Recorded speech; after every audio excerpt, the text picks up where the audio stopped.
একাধিক দাবি দেওয়া আদায়ে পথ অবরোধে সামিল হলো সিপিআইএম। আজ সকালে সিপিআইএম দলের পক্ষ থেকে ফারাক্কা এনটিপিসি ফাঁড়ির কাছে 10 দফা দাবির ভিত্তিতে পথ অবরোধ করা হয়। সিপিএমের পক্ষ থেকে জানানো হয়েছে তাদের দাবিগুলি হলো বাহাদুরপুর থেকে এনটিপিসি মোড় পর্যন্ত রাস্তার কাজ করতে হবে, নিশিন্দ্রা কাটানের ব্রিজের কাজ শুরু করতে হবে, এনটিপিসি ছাইয়ের জলে ক্ষতিগ্রস্ত চাষিদের ক্ষতিপূরণ দিতে হবে, এগুলি সহ মোট 10টি দাবি জানানো হয়েছে। তাদের এই অবরোধকে কেন্দ্র করে রীতিমতন চাঞ্চল্য তৈরি হয়, প্রচুর গাড়ি আটকে পড়ে ওই রাস্তায়। অবরোধকে ঘিরে ব্যাপক যানজটের সৃষ্টি হয় সেখানে। তাদের গাফিলতির জন্য এই দুর্ঘটনাগুলো হচ্ছে, রাস্তার এই দুরবস্থা। এনটিপিসি ম্যানেজমেন্ট, আম্বুজা ম্যানেজমেন্ট, তারা এখানে তাদের সংস্থা চালাচ্ছে। অতীতে তারা এই রাস্তা খুব ভালোভাবে রিপেয়ার করেছে, কিন্তু কিছু রাস্তা 8 বছর 10 বছর ধরে রিপেয়ার হয়নি, কিছু রাস্তা 5 বছর ধরে রিপেয়ার হয়নি। এই রাস্তা রিপেয়ারিংয়ের দাবিতে এবং এনটিপিসির হাই থেকে পাইপ ফেটে জমি নষ্ট হয়ে গেছে।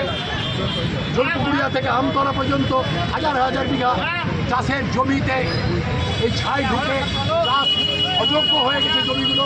তাদের ক্ষতিপূরণের দাবিতে সর্বোপরি এনটিপিসির ঠিকা শ্রমিক যে 3,500, যারা প্রতিদিন রাত দিন এখন স্থায়ী শ্রমিকের জায়গায় কাজ চালাচ্ছে, তাদের আরও 5 মাস 6 মাসের বেতন বাকি, আরও বিভিন্ন অ্যালাউন্সের টাকা কন্ট্রাক্টর চলে গেছে, আর সেটা চাইতে গেলে আবার 3 দিনের বেতন কাটছে। এই যে ঠিকা শ্রমিকদের উপর অত্যাচার চলছে এনটিপিসিতে, তার প্রতিবাদে আমরা একদিকে শ্রমিকের স্বার্থে, একদিকে কৃষকের স্বার্থে ফারাক্কার আপামর জনগণের যে দুর্ভোগ, বিশেষ করে বিরার প্যানেলের পশ্চিম পাড়ের জনগণের যে দুর্ভোগ, তাকে নিয়ে আজকের বিক্ষোভ। আর সাথে সাথে দেশব্যাপী বাংলাভাষী শ্রমিকদের উপরে যে অত্যাচার বিভিন্ন রাজ্যে চলছে, আরএসএস বিজেপির নেতৃত্বে বাঙালি দেখলে এবং বাঙালির মধ্যে তারা ভাগ করার চেষ্টা করছে মুসলিম বলে, কিন্তু আসামে তো হিন্দু বাঙালিকেও 14 লাখকে তারা ডিটেনশন ক্যাম্পে রেখেছে।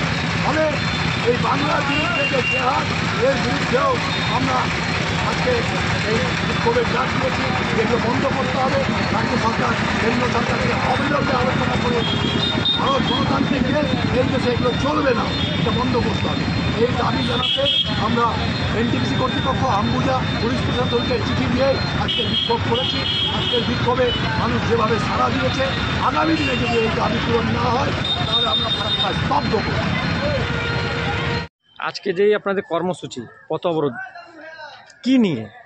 আমাদের হচ্ছে আজকে হঠাৎ করে আমরা করিনি, আমরা 11ই জুন আমরা এনটিপিসিকে একই দাবিতে রাস্তা মেরামত করতে হবে। মানে যে রাস্তার যা অবস্থা আছে মারাত্মক, অ্যাক্সিডেন্ট হয়ে কদিন আগে মারা গেল ওই কেন্দুয়াতে। তারপরে আমাদের এই শঙ্করপুর থেকে পর্যন্ত চলা যায় না, তো বলেও এনটিপিসি যখন শুনে না, এখান থেকে কোটি কোটি টাকা ইনকাম করে কাটমানি খায় যারা, তাদের তো কোনো ব্যাপারই থাকে না।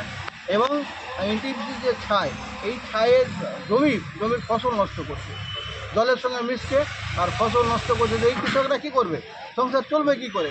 ফলে আর তারপরে হচ্ছে যে এনটিপিসি যে ঠিকা শ্রমিক, তাদের ওপরে জুলুম। এনটিপিসি ম্যানেজমেন্টের একটা অংশ তারা ফেক, এবং যে করেছিল, তারা চুক্তি করেছে, চুক্তিও তারা মানছে না। তাই আমরা বাধ্য হয়ে আজকে সমস্ত স্তরে আমরা জানিয়েছি প্রশাসনের যে যদি না হয়, আর তখনই বলেছিলাম আমরা যে 1 মাসের সময় দিলাম, 1 মাস পেরিয়েছে, ওই জন্য আমরা এই পথ অবরোধের সময় দেখলাম যে পুলিশের সঙ্গে এক পশলা ঝগড়ার মধ্যে, তারা কি জোর করে পথ অবরোধ তোলার চেষ্টা করছিল? পুলিশের মধ্যে তো দেখছেন গোটা রাজ্য জুড়ে যে এই পুলিশ অনবরত মণ্ডল আইসিকে যখন মাকে আর স্ত্রীকে এক করে দেয়, তখন এই পুলিশ দেখছেন যে খাটের তলায় ঢুকে যায়, অনেক সময় কথা বলে না। আবার পুলিশের মধ্যে একটা অংশ আছে, তারা দেখানোর চেষ্টা করে যে আমি কত কর্মা সরকারের কম। আমরা তো মানুষের দাবি নিয়ে এসেছিলাম, মানুষের দাবি নিয়ে এসে রাস্তা অবরোধ করেছি, ফলে মানুষ প্রতিহত করে, সেই পুলিশ আটকাতে পারবে না, আমাদের আটকাতেও পারেনি, আজকে চেষ্টা করছিল। ফলে আমরা আমাদের যারা কর্মী সমর্থক যেমন সাধারণ মানুষ যারা, তারাও প্রতিবাদ করেছে যে এই যে অবরোধ একদম সঠিক দাবিতে অবরোধ আছে, ফলে আপনার কি আছে এখানে, আপনিও তো এই রাস্তা দিয়ে আসছেন, তখনও পালায়। মানে এটা থেকে বোঝা যায় যে পুলিশ প্রশাসন সবসময় সরকারের হয়ে কাজ করছে, আর প্রশাসনের একটা অংশ, পুলিশ প্রশাসনের একটা অংশ। সব পুলিশ খারাপ আমরা বলবো না, আর পুলিশের কাজ তো আছে যে যা ওদের কাজ আছে, দায়িত্ব সেটা করবে, কিন্তু একটা অংশের পুলিশ আছে দেখানোর চেষ্টা করছে যে আমি কত পরিকর্মা, সরকার যা বলছে আমরা সেটাই করছি। এইটা দেখানোর চেষ্টা করছে এবং তাকায় না, ওরা পেছন দিকে তাকাক না।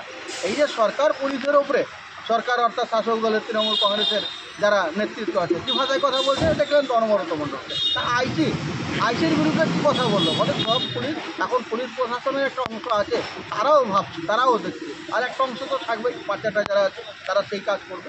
ফলে এটা মানুষই আজকে প্রতিহত করেছে। আমাদের যারা ছিলেন তারা সাধারণ মানুষও এসেছিল যে না আমাদের দাবি নিয়ে তো অবরোধ আছে, আপনার কী বকার আছে, আপনি ভালো করেন তখনও পালায়। ধন্যবাদ।